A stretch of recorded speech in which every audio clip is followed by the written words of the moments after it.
बिस्मिल्लाहिर्रहमानिर्रहीम। नाजरीन, doctor Mohammad Ejaz Sandhu special TV के प्रोग्राम छुपे खजाने हिडन ट्रेजर में आपको खुश आमदीद कहते हैं। नाजरीन, जैसा कि आप जानते हैं कि इस प्रोग्राम में मुख्तलिफ इशूज़ पे हम बात करते हैं और ख़ास तौर पे हमारा फोकस उनके सोल्यूशंस के ऊपर होता है, जिसमें इकनॉमिक है, एग्रीकल्चर है, इंटरनेशनल रिलेशन है, एजुकेशन है, इकनॉमिक्स है। डिफरेंट इश्यूज पे बात करते हुए हम देखते हैं कि इंटरनेशनली क्या हो रहा है, दैन लोकली क्या हो रहा है और हम कहाँ पे खड़े हैं।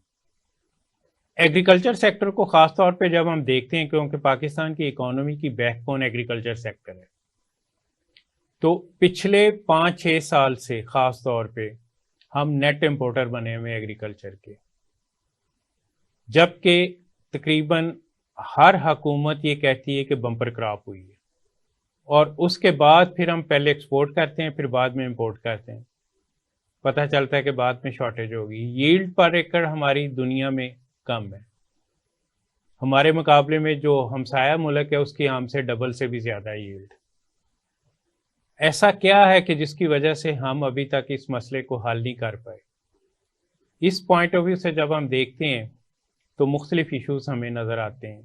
किसानों के अलग मसाइल हैं, मार्केट में चीज़ें जब पहुंचती हैं तो किसान ये कहता है कि जी उसको बायर सही नहीं मिलता, और जब मार्केट से कंज्यूमर लेने जाता है, आम आदमी लेने जाता है, तो उसको हर चीज़ महंगी मिलती है। आखिर इसका फ़ायदा कौन उठा रहा है?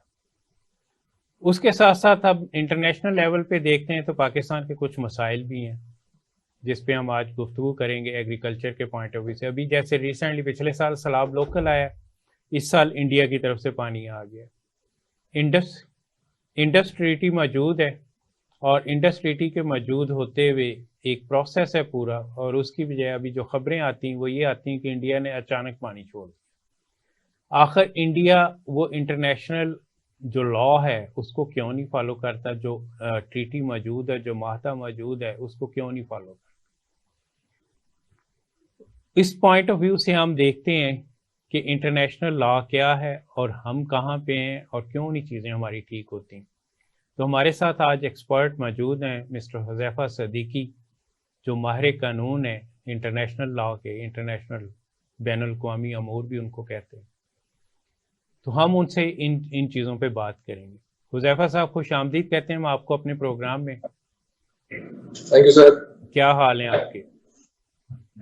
अल्लाह का शुक्र डॉक्टर साहब, thank you so much. Huzaifa साहब, पाकिस्तान के कुछ इश्यूज पिछले काफ़ी सालों से चल रहे हैं, जिसमें रेकोडेक है, फिर एनर्जी सेक्टर में आईपीपी के काफ़ी सारे इश्यूज आए, फिर टर्की के साथ हमारा एक पावर प्लांट था जो बहरी जहाज़ में आया था और जिसके बारे में कहा जाता है कि उसने प्रोड्यूस कुछ नहीं किया और उसके पेमेंट के इश्यूज आए थे। और फिर ये वाटर के इश्यूज हैं इंडिया के साथ, और इन्वायरमेंट के अलग इश्यूज हैं। तो आपसे हम वन बाय वन इस पे बात करेंगे। पहले तो हमें, क्योंकि आपने इन पे काम किया हुआ है, तो रेकोडेक पे क्या इशू था पाकिस्तान का और क्या उसमें सोल्यूशन निकला था बाद में?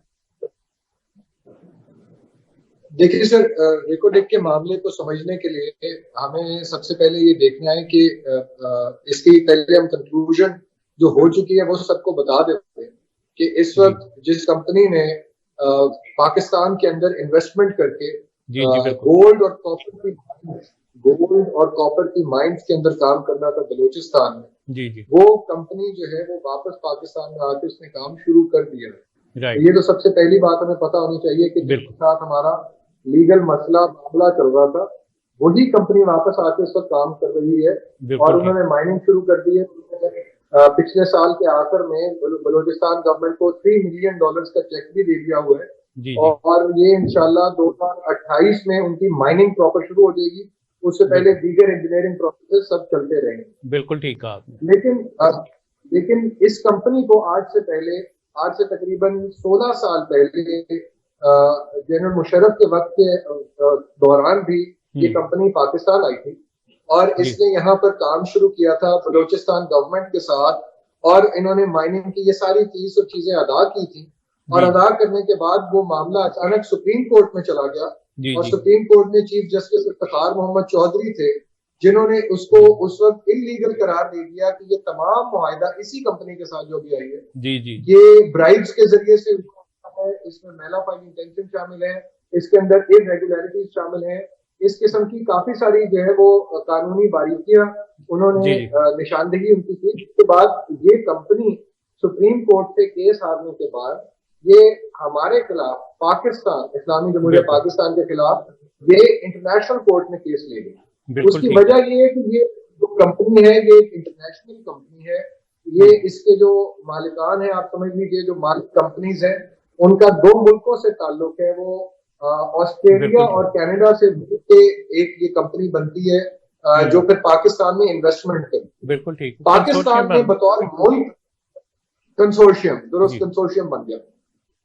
पाकिस्तान ने इंटरनेशनली जो है वो कुछ हमने ट्रीटीज पर साइन किया हुआ है, जिसके अंडर एक मखसूस जो ट्रीटी है वो इन्वेस्टमेंट डिस्प्यूट्स के हवाले से वो ये है कि पाकिस्तान, और वो वर्ल्ड बैंक के अंडर आती है, क्योंकि हम वर्ल्ड बैंक को मानते हैं यूनाइटेड नेशंस की वजह से, तो वर्ल्ड बैंक के अंदर एक और ट्रीटी आ जाती है जो ये कहती है कि हम अपना किसी भी किस्म का जो इंटरनेशनल डिस्प्यूट है वो इन्वेस्टमेंट का, उसका हम जो डिसीजन है आर्बिट्रेशन के थ्रू लेंगे। पहली बात ये है कि इंटरनेशनल आर्बिट्रेशन होगी। आर्बिट्रेशन लोगों को ये समझना जरूरी है कि इसकी कोई अदालत नहीं होती, ये मसालियत के लिए दोनों पार्टीज एक एक शख्स को नॉमिनेट करती हैं, इंटरनेशनल कैलिबर के 2 लोगों को, और वो 2 लोग मिलकर फिर नॉर्मली जो है एक तीसरे शख्स को नॉमिनेट कर लेते हैं और 3 लोग मिलकर फिर आपका फैसला करते हैं। जी बिल्कुल ठीक। तो ये उन्होंने हमारे खिलाफ ये केस कर दिया। ये आर्बिट्रेशन में केस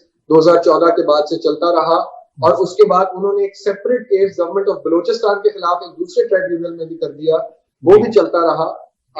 अब इसकी देखिए शॉर्ट स्टोरी तो ये है कि ये अल्टीमेटली जब फैसला पाकिस्तान के खिलाफ आया था, पाकिस्तान को $6 बिलियन की पेनल्टी लगाई गई थी। और वो क्यों लगाई गई थी, तो अगर आप चाहेंगे तो हम किसी वक्त उसकी डिटेल डिस्कशन में भी चले जाएंगे, लेकिन उसी कंपनी के साथ हमने आउट ऑफ कोर्ट सेटलमेंट, आप समझ लें, वो ये की कि एक नई टर्म्स पे उसी कंपनी को वापस लाके वो हमने कॉन्ट्रैक्ट अवार्ड कर दिया कि वो $6 बिलियन जो हैं उसके कुछ अमाउंट वो भी वहां से पूरे करेंगे, और उसके जो बाकी पैसे मायने के निकलेंगे वो पाकिस्तान को देंगे। ये तो है ये केस, इसकी शॉर्ट स्टोरी। इसमें सिर्फ एक बात मैं लास्ट कर लूं कि इस केस के अंदर पाकिस्तान की जो लीगल टीम है, पाकिस्तान की जो लीगल टीम है, ये हमें पता होना चाहिए कि वो 3 दफा तब्दील की गई। इसमें पहले पाकिस्तानी लॉयर्स लाए गए कुछ, और उनके साथ लंदन से जो है वो एक फॉर्मर यूनाइटेड किंगडम के प्राइम मिनिस्टर की एहलिया हैं जो कि खुद बहुत बड़ी लॉयर हैं, उनको हायर किया गया। और उन्होंने जब वो केस लड़ा, जब यहाँ के हमारे कोर्ट के लॉयर्स के साथ मिलके, तो वो अपने मंतकी अंजाम तक नहीं पहुंच सका। उसके अंदर भी बेकायदगियां पाई गई, जिसके बाद वो टीम चेंज की गई। फिर सेकंड टीम आई, फिर थर्ड टीम, सेकंड टीम भी एक लंदन से आई, वो भी इसको नहीं कर सके। उल्टा ये कि उन्होंने कुछ बहुत पाकिस्तान के ऊपर जो है वो एक लीगल टीम ने उसकी कुछ लीगल चीजें खड़ी कर दी कि पाकिस्तान कुछ अपनी जिम्मेदारियां पूरी नहीं कर, और अल्टीमेटली ये थर्ड टीम आई जिसमें एक पाकिस्तानी लॉयर्स की टीम थी और एक जो है वो अर्जेंटीना के लॉयर्स की टीम थी, जिन्होंने मिलकर ये केस लड़ा और अब इसको इस अंजाम तक पहुंचा। बिल्कुल ठीक आपने कहा। पहली तो बात ये कि कोई भी जो कॉन्ट्रैक्ट होता है उसमें आर्बिट्रेशन की क्लॉज होती है, और उस आर्बिट्रेशन की क्लॉज को कोशिश ही की जाती है कि पहले उसको यूज किया जाए और उसके थ्रू प्रॉब्लम सॉल्व हो, अदरवाइज फिर जो है ना फिर कोर्ट उसको देखती है। लेकिन ओवरऑल हम इसमें देखें कि जो कॉन्ट्रैक्ट बेसिकली हुआ उसको ऑनर किया जाना चाहिए था, जो कि नहीं किया गया, जिसकी वजह से ये मसला पैदा हुआ। हमारी कोर्ट में भी हम क्यों नहीं पहले सोचते कि इससे नुकसान किसका हो रहा है। एक तो डिले की वजह से जो कॉस्ट बढ़ती है, कोई भी प्रोजेक्ट है उसमें जितना डिले होता है उससे उसकी कॉस्ट बढ़ जाती है, और उससे नुकसान कंट्री को होता है। रेकोडेक के केस में भी ये हुआ, आपको एक फाइन तो लग हुआ, लेकिन उसके साथ साथ जितना डिले हुआ है उसका भी नुकसान हुआ है। हम उस पॉइंट ऑफ व्यू से तो देख लेते हैं, हम लॉस के पॉइंट ऑफ व्यू से नहीं देखते कि हमने हमारे कंट्री को ओवरऑल उसका कितना लॉस हुआ है। तो आप दुरुस्त कह रहे हैं सर, इसके अंदर जो है वो मिलियंस ऑफ डॉलर्स इन्वॉल्व होते हैं, लेकिन बिलियंस में तो हमारी पेनल्टी हमें लगी है।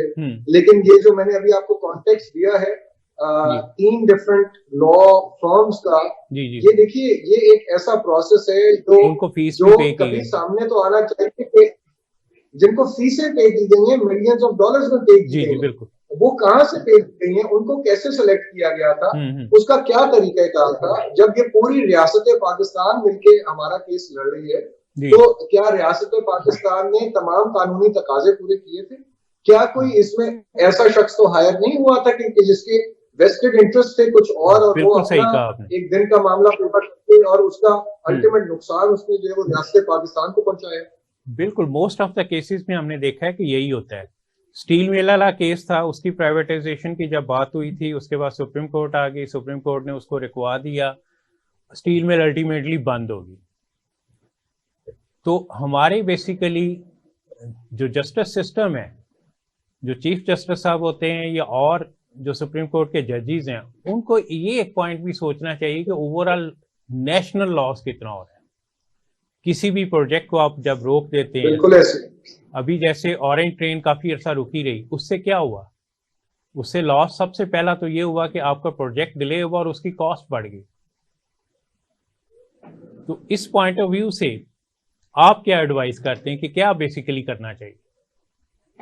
सर, इसमें आपने बिल्कुल बजा फरमाया है कि 2007 से लेकर 2022 तक जब इसका फैसला आकर हुआ है, तो ये 15 इयर्स की जो एडेड कॉस्ट है, ये अल्टीमेटली जो है वो पीपल ऑफ पाकिस्तान ने बेयर करनी है। बिल्कुल। और इसमें इसको समझने में ये सिर्फ पाकिस्तान का, अभी हम सिर्फ एक केस की बात कर रहे हैं। जी। हमारे लिए मोर 50 इंटरनेशनल डिस्प्यूट्स कुल मिला के अगर इंडिविजुअल्स को देखा जाए, जिसके अंदर कोई ना कोई प्रोसेस जो है वो हमारा फॉलो हो रहा है। इसमें सबसे पहली बात तो कि जो ये प्रोजेक्ट्स को लॉसेस होते हैं, ये तमाम चीजें मामला तो उस वक्त आते हैं कि जब उसका कोई पॉलिटिकल डिसीजन सही नहीं हो सका होता और अल्टीमेटली उसको लीगल मसले के तौर पे ट्रीट करके उसको दुरुस्त करने की कोशिश की जा रही होती।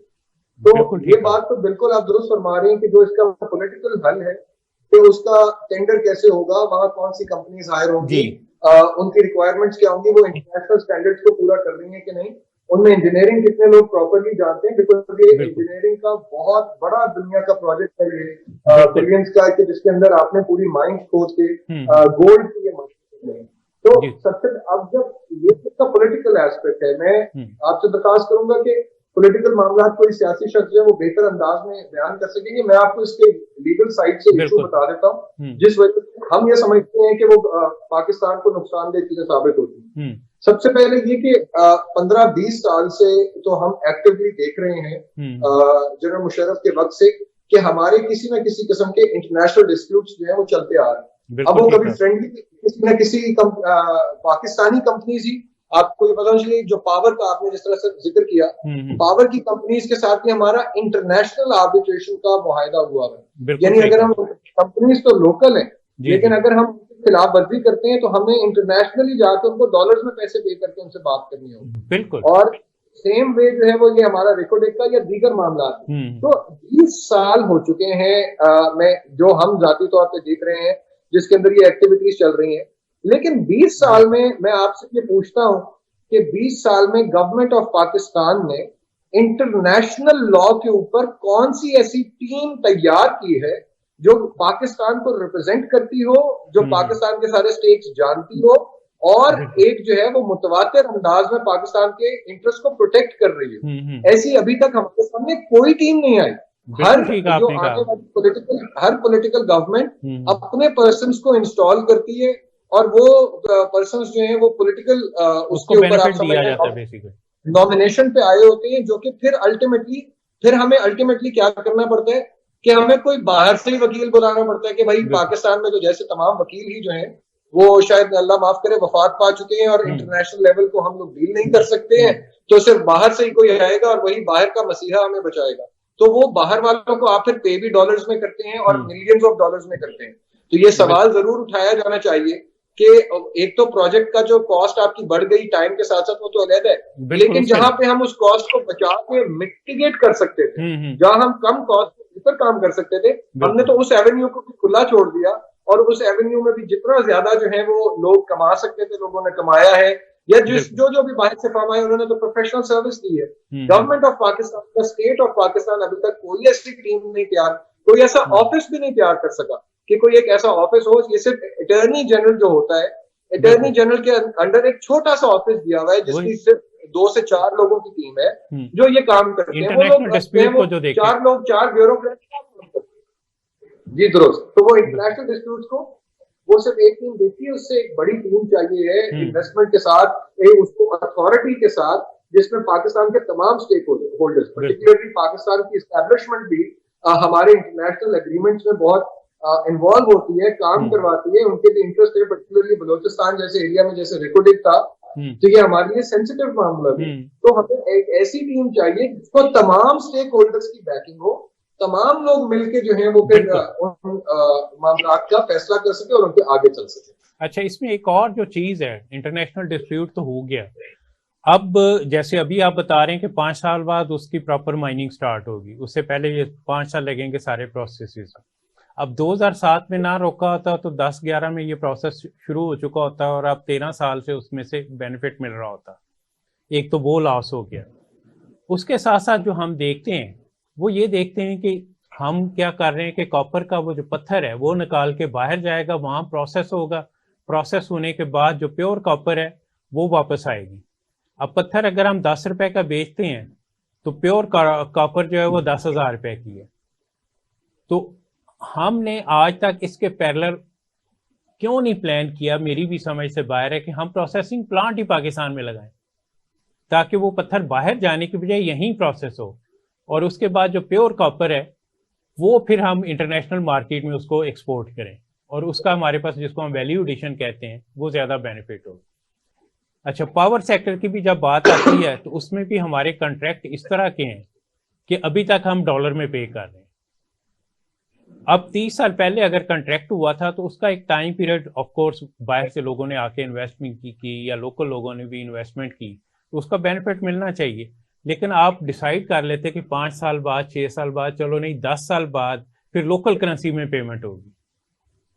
तो ये कॉन्ट्रैक्ट लिखते वक्त जो है, ये कॉन्ट्रैक्ट बनाते वक्त प्रॉब्लम आते हैं। वो जो आपने बात की कि हमारे जो लीगल फर्म्स हैं जो कॉन्ट्रैक्ट बनाती हैं, उनके भी शायद ट्रेनिंग की जरूरत है।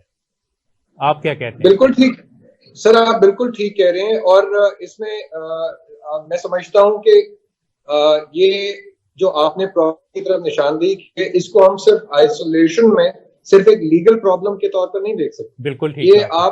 ये हमारी पाकिस्तान की इकोनॉमी का ये आपने ग्रैंड एनालिसिस भी हमें करके दे दिया है कि बेसिकली हमारा, आप देखें इंटरनेशनल मार्केट्स जो है सर, वो सिर्फ और सिर्फ इंटरनेशनल ट्रेडिंग की जो प्रैक्टिसेस हैं वो उन पे चलना चाह रही होती हैं, और उसमें जो उनको मैक्सिमम रिटर्न होता है वो उन्होंने सेफगार्ड करना होता है, वो उन्होंने लेना होता है। बिल्कुल। सो उनके लिए तो ये जाहिर बात है कि ये सूदमंद रहेगा, उनके लिए ये बात हमेशा बेहतर रहेगी कि वो डॉलर्स में ही प्रोजेक्ट करें, डॉलर्स में ही लेकर चलें। हम लोग इसमें बहुत मौके पर हम बार्गेनिंग पोजीशन में इसलिए नहीं आ पाते हैं बिकॉज ऑलरेडी हमारा रुपी जो है वो एक क्रैश हालत में होता है, और हमारे पास हमारा हर एक सिंगल चीज का रॉ मटेरियल वो बाहर से इंपोर्ट होना होता है। हमारे पास जो आपने पहले रिकॉर्डिंग की बात की, माइंस की, कॉपर की, उसके लिए भी हमारे पास टेक्निकल एक्सपर्टीज ही नहीं है। हमें उसके टेक्निकल एक्सपर्ट्स भी बाहर से, और टेक्निकल इंडस्ट्री तो उसकी भी बात की बात, हमारे पास बहुत, यानी आप समझ लीजिए उंगलियों पे गिने जा सकते हैं कि टोटल एक्सपर्ट्स जो हैं इन फील्ड्स के मौजूद हो, और वो अगर कोई हैं भी तो वो बाहर सेटल्ड हो चुके हैं, वो बाहर की जो है वो असल इशू ये है जो आपने अभी पिन पॉइंट किया, तो इस वजह से आप उनको लेकर आते हैं ना। हमने इंडस्ट्री लेवल के ऊपर जो है वो टेक्निकल इंडस्ट्री लगाई है। आपने बिल्कुल सही बात की है कि बेसिकली ये नहीं है कि एक्सपर्ट हमारे पास नहीं है, एक्सपर्ट मौजूद हैं, लेकिन प्रॉब्लम ये है कि उन एक्सपर्ट को यहाँ पे वैल्यू नहीं किया जाता, इसलिए वो पाकिस्तान छोड़ के बाहर सेटल हो जाते हैं। तो जब तक हम अपने एक्सपर्ट्स को वैल्यू नहीं करेंगे, बिल्कुल ऐसी है, तब तक हमारा ये प्रॉब्लम सॉल्व नहीं हो सकता। तो हुज़ैफा साहब, अभी ब्रेक का टाइम हो गया है, तो ब्रेक के बाद वापस आके हम जो है एनर्जी सेक्टर पे थोड़ी फर्दर डिस्कशन करेंगे, फिर हम वाटर पे जाएंगे। जी नाजरीन, ब्रेक का वक्त हो गया। ब्रेक के बाद आके हम यहीं से अपने प्रोग्राम का आगाज करेंगे। Stay tuned.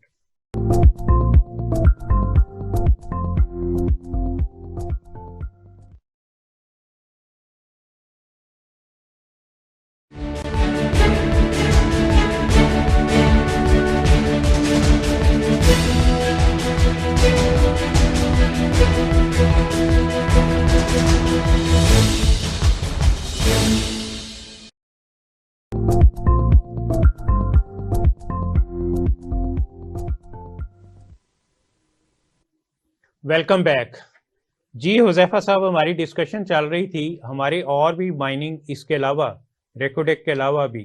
For example Pakistan में आयरन और बहुत ज़्यादा है, लेकिन अगेन उसको ना निकाला सही तरह जा रहा है, ना प्रोसेस किया जाता है, और हम जो इंडस्ट्री में आयरन और यूज़ होता है उसको इम्पोर्ट कर रहे हैं। 80% तकरीबन इम्पोर्ट पे डिपेंडेंट है, जबकि हम यहाँ पे अगर उसके प्रोसेसिंग प्लांट लगा लें और उसको प्रॉपरली यूटिलाइज करें तो ना सिर्फ हम लोकल डिमांड पूरी कर सकते हैं बल्कि उसको एक्सपोर्ट भी कर सकते हैं। तो एनर्जी सेक्टर पे हम बात कर रहे थे ब्रेक से पहले कि एनर्जी सेक्टर के भी कॉन्ट्रैक्ट्स में काफ़ी सारे इश्यूज हैं, और एक जो टर्की के साथ ख़ास तौर पे इशू आया रेंटल पावर प्लांट का, और उसमें शिप में पावर प्लांट आया और वो कराची के पास पोर्ट पे मौजूद रहा और उससे एनर्जी प्रोड्यूस होनी चाहिए थी, कहा यह जाता है कि नहीं हुई, और अल्टीमेटली उस पर भी एक डिसीजन आया। तो जी हुज़ैफा साहब, आप इस बारे में क्या कहते हैं? सर, कारके जो है वो जिस तरह आपने दुरुस्त फरमाया, रेंटल पावर प्रोजेक्ट था जो टर्की की एक कंपनी पाकिस्तान लेकर आई। अब देखिए, ये बात भी ये अक्सर जब इन मामलात पे डिस्कशन होती है तो इन तमाम चीजों का एक बैकग्राउंड है जो मिस कर दिया जाता है। जी जी। और वो बैकग्राउंड ये है कि देखिए, ये एक अकेला कारके का केस नहीं था। इसमें उस जमाने में एक रेंटल पावर प्रोजेक्ट्स का पूरा आईपीपी, इंडिपेंडेंट पावर प्रोड्यूसर्स जो है उनको इंसेंटिवाइज करने का एक काम शुरू किया गया था जब पाकिस्तान 2008 के बाद एक शदीद जो है वो पावर शॉर्टेज क्राइसिस से गुजर रहा था। और उस दौरान सिर्फ इंटरनेशनल कंपनीज नहीं, उसके अंदर बहुत सारी पाकिस्तान की बड़ी बड़ी इंडस्ट्री के मालिकान ने भी अपनी इंटरनेशनल कंपनीज बनाकर, और यानी पावर की कंपनीज बनाकर पाकिस्तान को एज एन आईपीपी जो है वो बिजली बेचना शुरू की थी। और उसके अंदर जब जो वही बात है कि मैं समझता हूँ लीगल इशू का एक पॉलिटिकल बैकग्राउंड होता है जिसकी वजह से वो तो जो है वो अल्टीमेटली लीगल रेल में आ जाता है। पॉलिटिकल बैकग्राउंड इसका क्या था कि उस वक्त की जो गवर्नमेंट थी, उन्होंने जब वो उनको हायर किया है तो उनके रेट्स में और जो नॉर्मल कंपनीज बाकी हायर की गई हैं उनके रेट्स के अंदर फर्क था। काफी ज्यादा फर्क के पीछे जब ये अगर नॉर्मल कंपनी का रेट 10 रुपया था तो उनका 60 रुपया था। जी, दुरुस्त। और वो सिर्फ एक नहीं, वो उसके लिए बिड्स का जो स्ट्रक्चर था वो भी थोड़ा सा स्क्यू किया गया, उसके अंदर भी जो है वो कुछ मामला खराब किए गए, जिस वजह से वो पूरा प्रोसेस के अंदर से ही आप समझ लें शफाफियत जो है वो गायब हो गई। और वो अल्टीमेटली जो है वो नेक्स्ट गवर्नमेंट में आके उससे पहले यानी उस टाइम पीरियड में उसको पाकिस्तान ने जो है वो कहा कि हम आपको पेमेंट नहीं करेंगे, हमने आपको ये सर्व नहीं करना। जबकि मैं आपको बताऊं, जिस तरह ये ऑन रिकॉर्ड एक बात है कि जिस तरह से अभी वही कंपनी जो पाकिस्तान में आकर रेकोडेक के मामले में हमारे पास जिसने केस किया था वही हमारे पास माइनिंग कर रही है। बिल्कुल इसी तरह से जो कारके की कंपनी है उसने हमें बहुत सारी ऑफर्स जो है, चूंकि केस कारके ने हमें किया था, हमने कारके की पेमेंट पूरी नहीं की, उन्होंने इन्वेस्टमेंट कर ली थी। कारके ने जो है वो बहुत देर तक की कोशिश की कि आपके जो भी मामला है हम सारे पैसे क्लियर कर देते और हमें बिजनेस जारी रखने दिया जाए। लेकिन उस वक्त की पॉलिटिकल लीडरशिप की ये डिसीजन मेकिंग नहीं थी, वो लोग ये नहीं चाहते थे और वो फिर नहीं हो सका जब वो बंद हुआ, क्योंकि उसकी वो परसेंटेजेस वगैरह का जो भी मामला जो है वो प्रॉपरली नहीं रिजॉल्व हो सका। तो अल्टीमेटली वो हमें फिर इंटरनेशनल आर्बिट्रेशन में लेके गए और उन्होंने भी हमारे खिलाफ तकरीबन $1 बिलियन का 960 मिलियन या इस तरह से कुछ है वो $1 बिलियन का उन्होंने हमारे खिलाफ अवार्ड ले लिया कि वो पाकिस्तान में कारके को देना है। जबकि कारके एक फॉरेन इन्वेस्टर था, फॉरेन इन्वेस्टर की ही जो है वो हम हर वक्त यहाँ पे रोना रोते हैं कि हमारे पास आते नहीं है, हमारे पास आने चाहिए, हम इंसेंटिवाइज करेंगे ये वो। तो वो जो उनमें से पहली खेप में आए उनका प्रोसेस ही इतना गलत तरीके से चलाया गया, उसमें जाती फायदा उठाने की कोशिशें की गई, जिसके बाद वो पूरा प्रोजेक्ट जो है वो बंद हो गया। और अल्टीमेटली 2019 में इसको उस वक्त हमारे प्राइम मिनिस्टर ने टर्की के प्रेसिडेंट से बात करके वो हमारा वेव ऑफ करवाया फाइन, और वो मामला डिस्प्यूट जो है वो रिजॉल्व करवाया। ये हमारा लेकिन जो कॉन्ट्रैक्ट के पॉइंट ऑफ व्यू से जो चीजें मैं देखता हूँ, मैं एक्सपर्ट तो नहीं हूँ कॉन्ट्रैक्ट का, आप एक्सपर्ट हैं, लीगल मैटर्स को आप ज्यादा बेहतर बता सकते हैं। मैं जो चीज देखता हूँ कि फॉर एग्जांपल आपने 60 मेगावाट का रेंटल पावर प्लांट का कॉन्ट्रैक्ट किया, तो उसकी क्लास में ये है कि पावर प्लांट चले या ना चले, वो उनको पेमेंट मस्ट होगी, रेंट पे जो जरूर जाएगा, दुरुस्त। तो अब फॉर एग्जांपल मैं एक पावर प्लांट लगाता हूँ, तो मुझे उसके ऑपरेशनल कॉस्ट भी आएगी, मुझे बंदे भी हायर करने पड़ेंगे, उसको चलाना पड़ेगा, चलाने के लिए वो एक एनर्जी अलग से चाहिए होगी, फॉसल फ्यूल पे वो चल रहा है या वो गैस पे चल रहा है, तो उसकी बजाय अगर मैं उसको बंद रखूंगा तो मेरा कुछ भी नहीं लग रहा और मुझे पेमेंट मिलनी है। तो ये कॉन्ट्रैक्ट में इस तरह की क्लास पता नहीं क्यों रखी जाती है, आप इसके बारे में क्या? सर आप दुरुस्त कह रहे हैं। देखिए, ये मैंने जिस तरह बताया है 2008-9 में जब ये क्राइसिस आया था जी, तो उस वक्त कारके जो है वो वाहिद कंपनी नहीं थी जिसको लाया गया जी, ये तकरीबन 12 के करीब जो है वो कंपनी, 12 कंपनी से मुआहदे हुए जिन्होंने जो है वो कैपेसिटी पाकिस्तान की इंक्रीज करनी थी, और ये बात दुरुस्त है। उसके अंदर ये बात तय की गई कि उसका जो रेंट है वो तब भी पे किया जा रहा होगा, और अल्टीमेटली जो गवर्नमेंट ऑफ पाकिस्तान के लिए जिस चीज के बाद इस कॉन्ट्रैक्ट को आगे रखना, आगे चलाना नामुमकिन हुआ, वो ये था कि ये जो कारके की कंपनी है, जो पाकिस्तान बार बार डिमांड कर रहा था कि इतनी एनर्जी प्रोड्यूस करें, आई थिंक वो 230 मेगावाट्स थे या क्या थे, वो उतनी एनर्जी जो है वो प्रोड्यूस ही नहीं कर रहे थे, वो उससे कम प्रोड्यूस कर रहे थे। बिल्कुल। और हमने उनकी पेमेंट उसके ऊपर पर रोक दी, जबकि वो उसका एक बेसिक स्टाइपेंड था जो कि जाना ही था। बहरहाल, तो जिसके बाद वो यानी उसके बाद एक बड़ा लीगल इशू बन गया और वो हमें लेके गए, लेकिन अल्टीमेटली वो पाकिस्तान, देखिए आप दुरुस्त कह रहे हैं कि गलती जो है वो इंटरनेशनली जाकर भी पाकिस्तान ही की साबित हुई है कि हमारा ही प्रोसेस दुरुस्त नहीं था, और जिसकी वजह मैं आपको पहले भी कह रहा हूँ कि हमारी कोई ऐसी टीम ही नहीं है इंटरनेशनल लेवल की जो कि इन सारे कॉन्ट्रैक्ट्स को वेट कर सके। वो बस कुछ ना कुछ उस पर कानूनी कार्रवाई एक ब्यूरोक्रेटिक लेवल पे चलती है, लेकिन जब इंटरनेशनल हमारे अग्रीमेंट्स होते हैं तो उनको वेट करने का वो इंटरनेशनल स्टैंडर्ड और प्रोसीजर नहीं होता, वो हर पॉलिटिकल गवर्नमेंट का अपना नया स्ट्रक्चर होता है और वो अपने अंदाज में उसको करना चाह रहे हो। बिल्कुल ठीक है। तो वो जब एक स्टेट की रनिंग पॉलिसी ना हो तो उसकी गैर मौजूदगी में फिर इस तरह के डिस्प्यूट्स तो बनते हैं, और वो सिर्फ फिर एक कंपनी से नहीं, वो दीगर भी तकरीबन जो है वो 9 कंपनीज के साथ एक इशू बना, और उनके साथ भी जो है वो साथ आहिस्ता आहिस्ता रिजॉल्व होता रहा। वो लोग चूंकि पाकिस्तानी ओनर्स थे और यहाँ के मामलात वो उनकी सिर्फ पावर कंपनीज नहीं है, उनकी दीगर कंपनीज भी हैं, तो वो कॉन्टेक्ट्स बहुत हैं, तो वो और तरीके से अपना मामला रिजॉल्व कराने की हैसियत में थे, पोजीशन में थे, तो वो लोग उस तरह से अपने मामलात को रिजॉल्व। 2011 में इस पे मैंने काफी काम किया था, इस पे रिसर्च भी की थी उस वक्त, क्योंकि एनर्जी क्राइसिस बहुत ज्यादा था।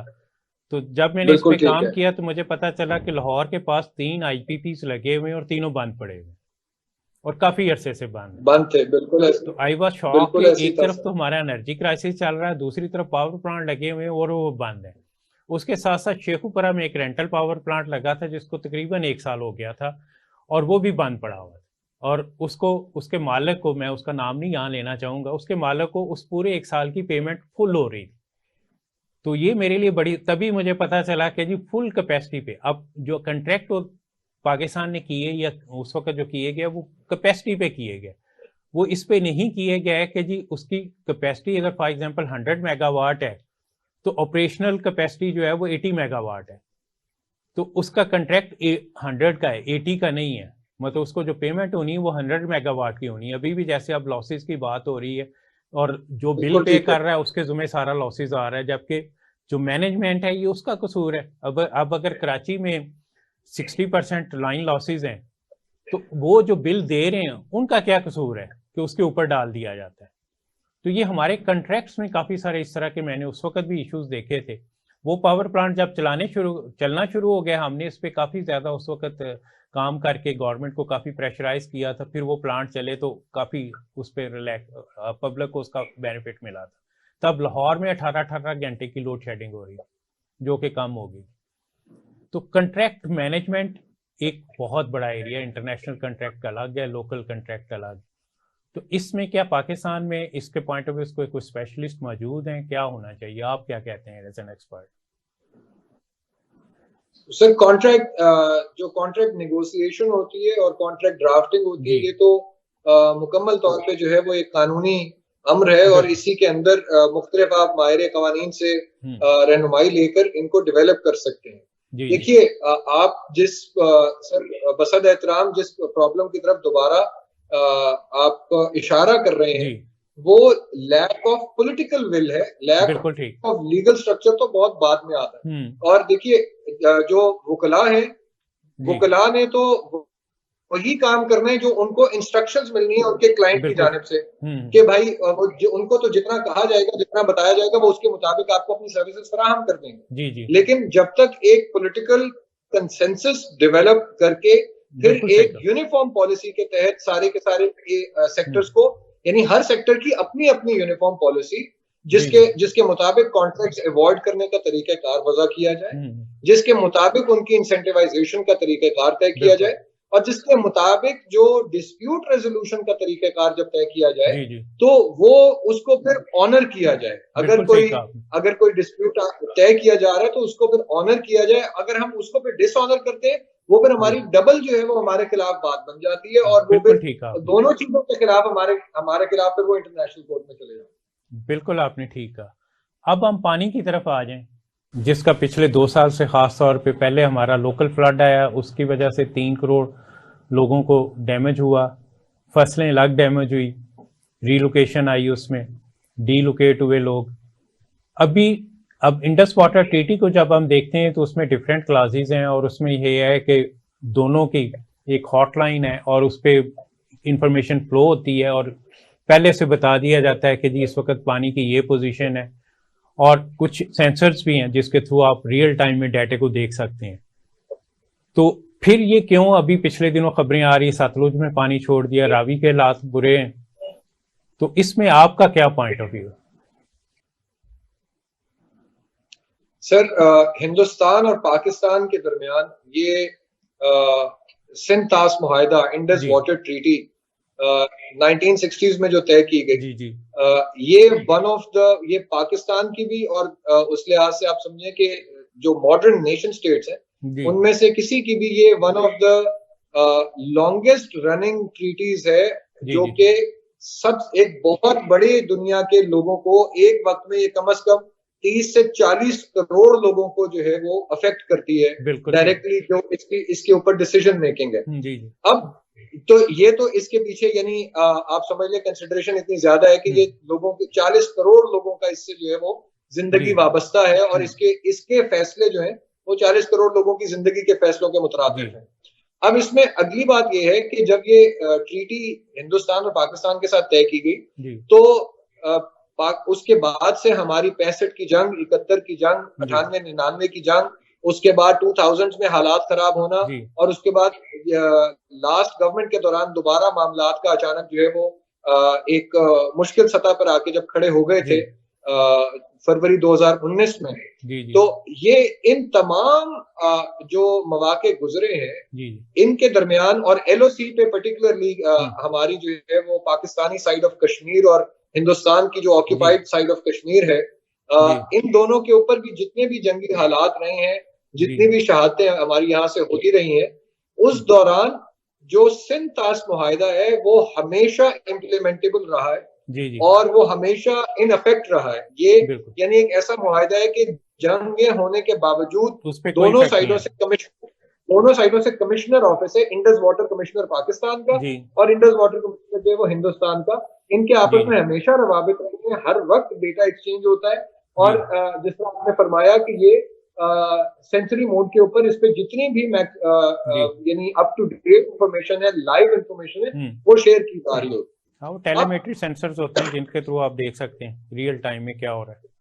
बिल्कुल ऐसे। अब इतनी ज्यादा कम्युनिकेशन के बावजूद भी हमारे दरमियान मिसकम्युनिकेशन मौजूद है हिंदुस्तान और पाकिस्तान के। जी बिल्कुल ठीक है। उसकी वजूहात है, उसकी बहुत सारी वजूहात है। उसकी एक बुनियादी वजह अगर आप समझ लें तो ये है कि 1960 में जिस वक्त ये मुआहिदा हुआ तो हिंदुस्तान को ये लगता था कि उन्हें अपना पानी यूज करने के लिए, चूंकि उस वक्त भी पाकिस्तान ने इसके ऊपर जो है वो आप समझ लीजिए इस बात के ऊपर एम्फेसिस दिया कि ये मुआहिदा किया जाए और ये वर्ल्ड बैंक के थ्रू किया जाए, यानी वर्ल्ड बैंक इसका गारंटर बना।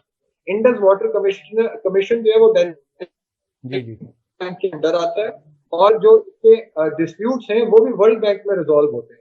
यानी इसमें डिस्प्यूट्स दो तरीके से होते हैं, एक टेक्निकल होते हैं कि जो हमारे पानी के एक्चुअली क्वांटिटी से, तादाद से, या इंजीनियरिंग से मुतल्लिक हो उसको, या आप लेट से अभी आगे बात भी हो जाएगी कोई डैम बनाना हो तो उसका साइज कितना होगा, उसमें कितना पानी आ सकेगा, किस तरह से गेट्स की ओपनिंग की क्या है, कितने, ये टेक्निकल मामला हैं इसके। ये इंजीनियरिंग का आसान में बहुत बड़ा ये भी एक इशू है। तो टेक्निकल मामला इसके आपस में तय होते हैं कमिश्नर्स के, यानी अगर उनमें कोई डिस्प्यूट हो जाए तो उसके लिए एक न्यूट्रल एक्सपर्ट की टर्म होती है कि वो न्यूट्रल एक्सपर्ट किया जाता है और वो आपका बता देते। तो ये मैं, अच्छा यही आपने अच्छा किया लफ्ज बोल दिया, मैं यही क्लैरिफाई कर दूं कि जिस तरह आर्बिट्रेटर होता है, लेकिन ये आर्बिट्रेटर नहीं होता, ये न्यूट्रल एक्सपर्ट होता है और ये टेक्निकल मसला तय करता है। और आर्बिट्रेटर भी इसी के अंदर तय कर दिया गया है कि वो वर्ल्ड बैंक का आर्बिट्रेटर होगा, और वर्ल्ड बैंक का आर्बिट्रेटर जो लीगल मामला होगा वो बैठ के तय करेगा, वहां पे इसको तय किया जाएगा जी। बहुत सालों से हिंदुस्तान की ये कोशिश रही है, जैसे जैसे वो अब ग्रो करता गया है, उस वक्त तो उनको जरूरत थी, इसकी बुनियादी जरूरत आप समझ लें इस ट्रीटी की पाकिस्तान को बहुत ज्यादा है हिंदुस्तान की। उसकी वजह ये है कि हम हिंदुस्तान के मुकाबले में जो हमारा बॉर्डर है, हम एक डाउन स्ट्रीम कंट्री है, यानी जो हमारा पानी है वो हिंदुस्तान से इन तीन दरियाओं का आता है, इंडस रिवर, इंडस, रावी और चनाब का, जो और झेलम का, जो कि यानी यहाँ पर आके हमें कनेक्ट होके मिलना होता है। इन तीन जो रिवर्स हैं इनकी अपस्ट्रीम मैनेजमेंट हिंदुस्तान की जिम्मेदारी है। हिंदुस्तान चाहे तो यहाँ किसी भी वक्त पानी बहुत ज्यादा जब कर दे तो वो हमारे लिए फ्लडिंग की सूरत हाल कर दे, या अगर उनको रोक दे तो हमारा सारा एग्रीकल्चर मुतासर हो जाए। तो पाकिस्तान को इस आपने बात की है ना, अगेन उस वक्त जब एनर्जी सेक्टर पे काम किया था तो उस वक्त हमने इसके ऊपर भी काम किया था, और एक पाकिस्तान वाटर फ्रंट के नाम पे हमने लाहौर चैम्बर में ऑर्गेनाइजेशन बनाई थी। और उस वक्त बड़ी इंटरेस्टिंग सिचुएशन जो हमारे सामने आई थी, उस वक्त जो इंडस वाटर ट्रीटी के जो पाकिस्तान के कमिश्नर थे उनको भी हमने बुला के उनसे प्रेजेंटेशन ली थी, कुछ एक्सपर्ट्स को भी बुला के उस वक्त प्रेजेंटेशंस ली थी। अब चनाब के ऊपर और झेलम के ऊपर बैकएंड पे वो जो कुछ कर रहे थे, तो हमने उनसे पूछा कि यह क्या लीगल है, उन्होंने कहा नहीं। तो फिर हमने ये क्वेश्चन रेज किया था कि जब 60% का डैम बन गया तो फिर उसके बाद याद आया आपको कि इसके ऊपर एहतजाज करना है, शुरू में क्यों नहीं किया गया? फिर लाहौर चैम्बर में क्योंकि इसमें अमेरिकन कॉन्सुलेट भी शामिल हो गया, लाहौर चैम्बर में मिस्टर ब्लेक थे, उनके वाइस आप वजीर खारजा कह लें, वो लाहौर चैम्बर में बकायदा आए, उनको एक प्रेजेंटेशन दी गई और उसके एंड पे उन्होंने पता क्या कहा, उन्होंने कहा कि जी आपको ज्यादा बोलने की जरूरत नहीं, आपको मसला है तो आप जो है ना इंटरनेशनल कोर्ट ऑफ लॉ में चले जाए जी। इंटरनेशनल लेवल पे जो पाकिस्तान ने एक डिस्प्यूट जो हारा था, और वो किस बेस पे हारा था, इंडियन ने किस बेस पे जीता था, उन्होंने कहा कि जी ये तो सारा पानी जाया कर देते हैं समुद्र में डाल के। उन्होंने 5000 से ज्यादा छोटे बड़े डैम डाले, दरिया झेलम को भी उन्होंने डाइवर्ट किया, दरिया सिंध को भी उन्होंने डाइवर्ट किया हुआ था। तो चनाब का तो ऑलरेडी उनका काफी सारा उन्हीं के पास था। तो अब हमारे एंड पे ये भी मसला आता है कि जब डैम बनना या प्लान शुरू होना होता है, उससे पहले हम एहतजाज क्यों नहीं करते, उससे पहले हम इंटरनेशनल कोर्ट ऑफ लॉ में क्यों नहीं जाते? इस बारे में आपका क्या पॉइंट है? सर आपने सर ये 16 आने की बात कर दी है, और ये मैंने बात करनी थी, आपने अच्छा किया कि वो यहीं पे उसकी तस्करा कर दिया है।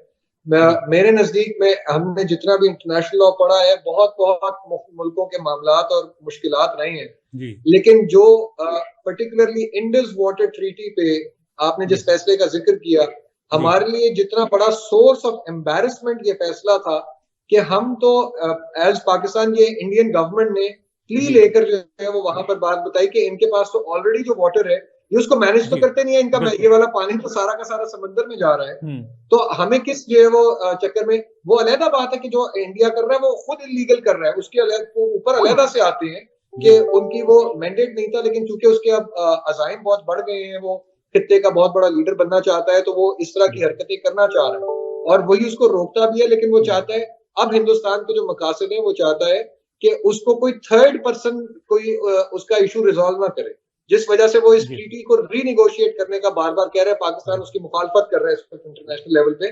कि हम लोग, इंडिया ये कहता है कि हमने किसी और से फैसला नहीं करवाना, वर्ल्ड बैंक का भी नहीं मानना, आपको जो प्रॉब्लम है डायरेक्टली हमें बताएं, हम जो है वो मामला रिजॉल्व कर लेंगे। जी जी हुज़ैफा साहब, आपका बहुत बहुत शुक्रिया। टाइम हमारा क्योंकि अब ख़त्म हो गया है, हम फिर कभी दोबारा आपको इस पे लेंगे और वन बाय वन हम उस पर डिस्कशन फर्दर करेंगे कि आगे क्या किया जा सकता है। अगेन आपका बहुत बहुत शुक्रिया। जी नाजरीन, प्रोग्राम का वक्त ख़त्म हुआ चाहता है, हमें इजाज़त दीजिए। अल्लाह हाफिज़।